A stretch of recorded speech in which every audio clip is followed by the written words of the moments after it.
Hello, I'm glad you're here. Let's take it easy tonight. Tonight, there's nothing to follow, nothing to hold on to. If you drift off somewhere in the middle of this, just let yourself. That's not a failure. That's the whole idea. So settle in, sink a little deeper into wherever you are. Let your shoulders come down. Let your hands open. Let the breath slow, low, and easy, all on its own. And let the day go quiet. The whole long climb of it. Everything you pushed uphill today. You don't have to carry it any further. You're allowed now to set it down at the bottom of the hill and simply rest beside it in the dark. Because tonight, that's the image I want to give you. A hill, a stone, and a man at the top, watching the stone roll back down into the dark and walking slowly after it. This is one of the oldest punishments in all of myth. And one of the strangest philosophers of the last century looked at it for a long time and came to a conclusion that sounds, at first, almost mad. He looked at the most hopeless figure in mythology and he said, "Imagine him happy." His name was Albert Camus. And by the end of tonight, I think that strange conclusion might feel less like madness and more like a kind of peace you can fall asleep inside.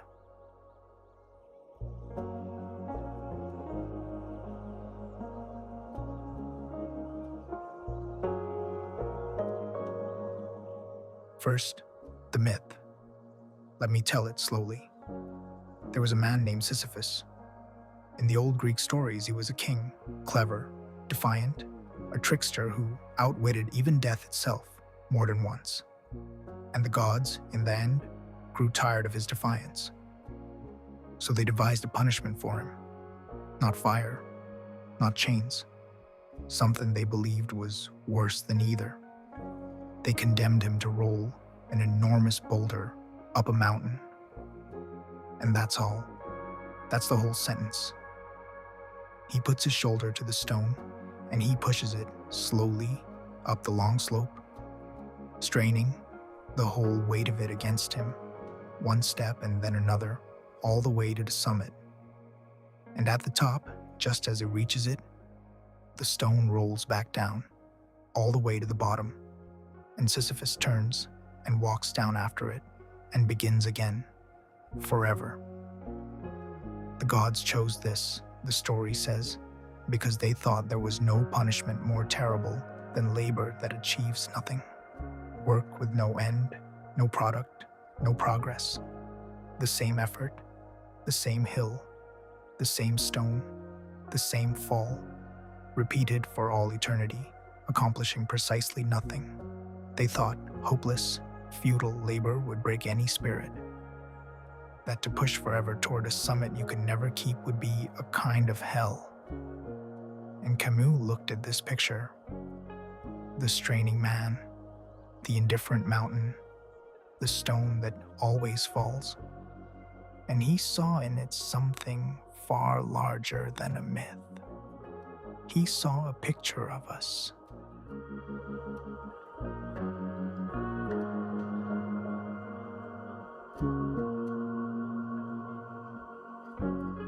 Here is the idea at the center of everything Camus wrote. He called it the absurd. And I want to lay it out carefully, because once you see it, the whole myth changes. The absurd for Camus isn't a quality of the world, and it isn't a quality of us. It lives in the space between the two, in a confrontation, in a meeting that never resolves. On one side of that meeting, us, human beings, and we are creatures who hunger desperately for meaning. We want the world to make sense. We want there to be a reason for our suffering, for our joy, for the fact that we're here at all. We reach out constantly, asking the universe, what is this for? What does it mean? Why? That hunger for meaning is one of the deepest things about being human. And on the other side of the meeting, the universe, Vast, silent, ancient, indifferent, the cold and beautiful sky, the stars that do not know we're looking at them, a universe that does not answer, that offers no reason, no purpose written into it, no reply to our asking. It simply is, enormous and quiet, turning in the dark. The absurd is what happens when those two meet, when our endless need for meaning comes up against a universe that stays silent. It's the gap between the question we can't stop asking and the answer that never comes. We hold up our hunger for sense, and the world holds up its silence, and between them opens this strange, vertiginous space. That space is the absurd, and Camus thought that to be human, fully awake, is to stand at the edge of it. It's a vast thought. A cold one, maybe, at first. The silence of an infinite universe, and us, small, asking into it. But stay with me, because Camus does not leave us standing at that edge in despair. What he does next is the surprising part, the part that turns the cold into something almost warm.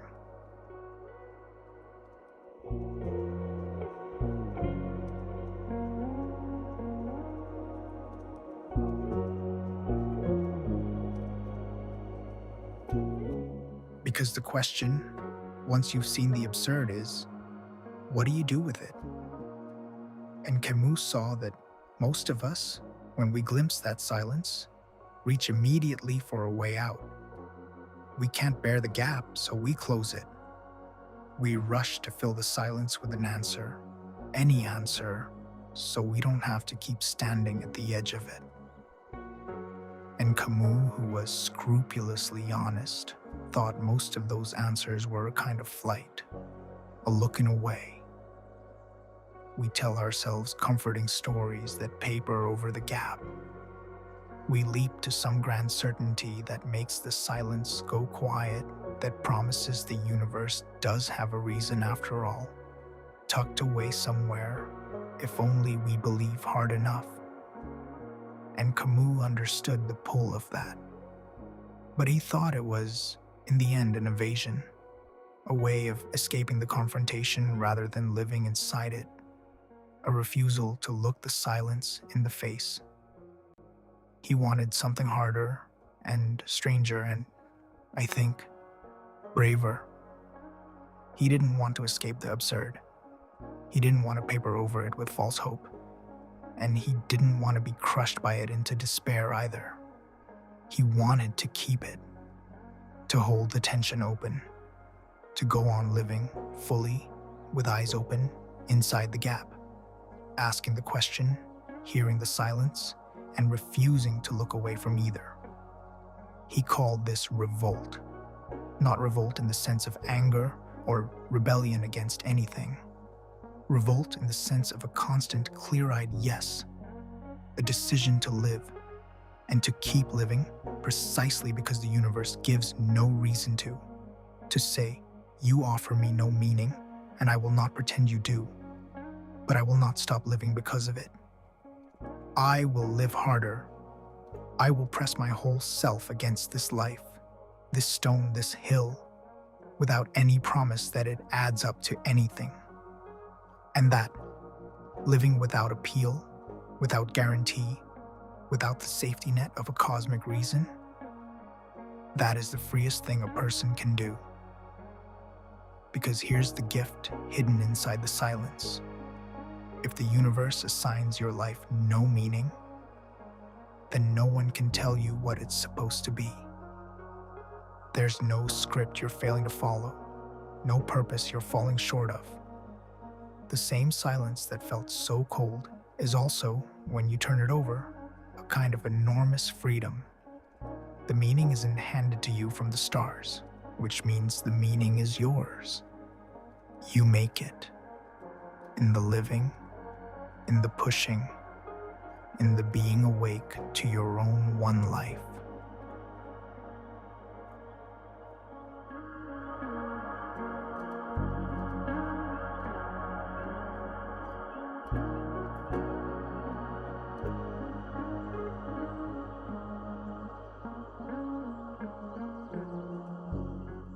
So now we can go back to the man on the hill and see him properly for the first time.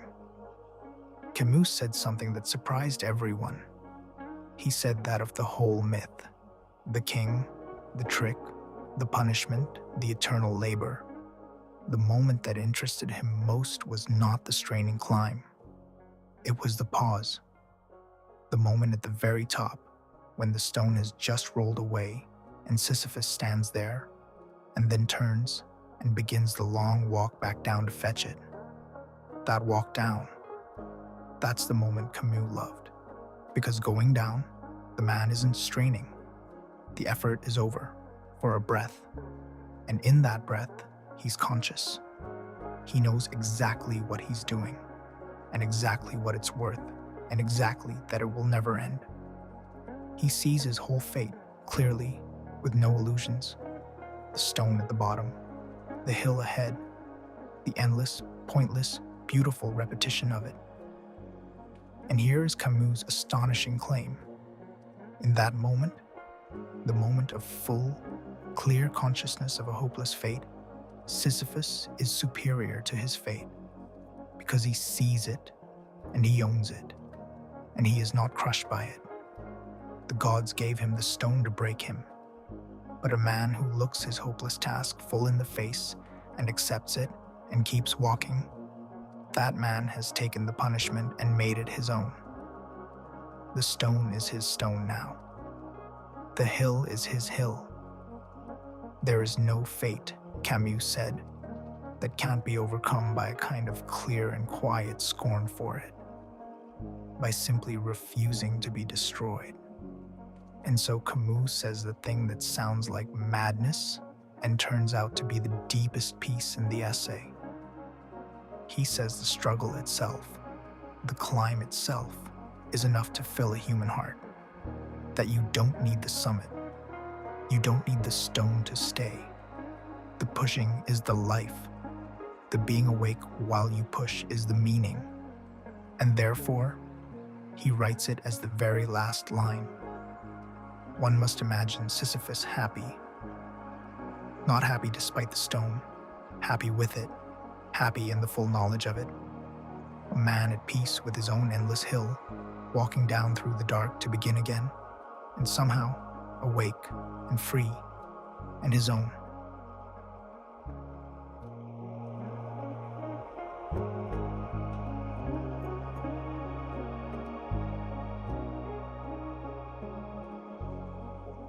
So, here, in the quiet, let's bring the stone home, gently.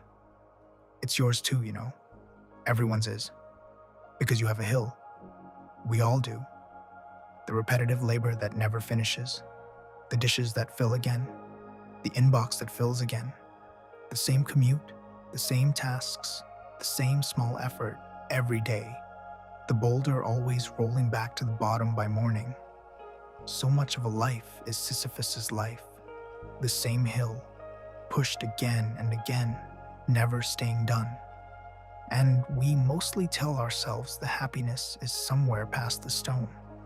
After this stretch, once the hill is finally climbed for good, when the work is done, the goal reached, the summit kept, we push and push, waiting to arrive. But Camus is whispering something else to you in the dark. He's saying, the summit never stays. There is no final top of the hill where the pushing stops and the real life begins. The pushing is the life. And so the happiness, if it's anywhere, isn't past the boulder. It's in it. In being awake to your own days as you live them. In owning your own hill. This one, the real one. The one you'll wake to tomorrow, instead of waiting for a different one that never comes. You don't have to love the stone. You just have to see it clearly and let it be yours and keep walking. And in that, Camus thought, there's a freedom and a peace the gods never counted on. The quiet dignity of a person fully awake inside an ordinary, repeating, unguaranteed life. Imagine yourself like Sisyphus, happy. It's late now, and here's the kindest part. You don't have to push anything tonight. The stone is at the bottom of the hill. It's resting there in the dark, exactly where it rolled. It'll still be there in the morning. It always is. And you can pick it up again then, awake and clear-eyed and free. But not now. Now. The climb is over for the day. Now there is nothing to push, nothing to reach, no summit to keep.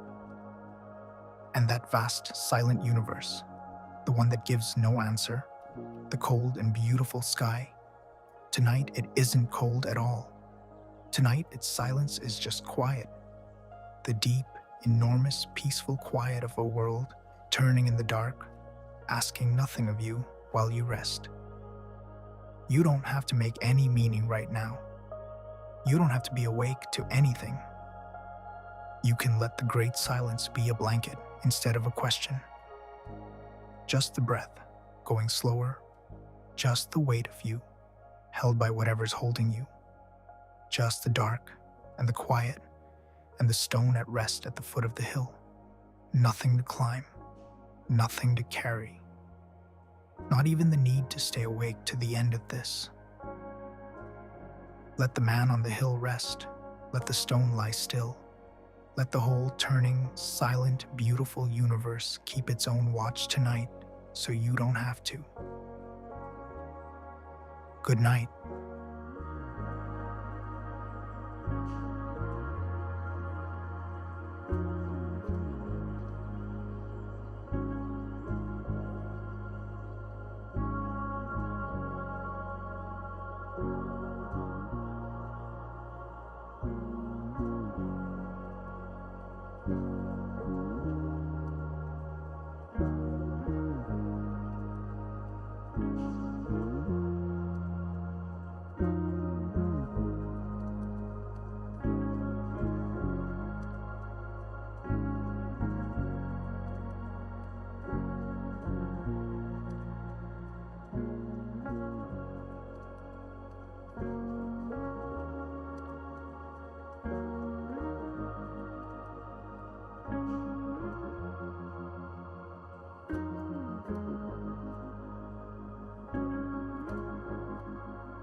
you.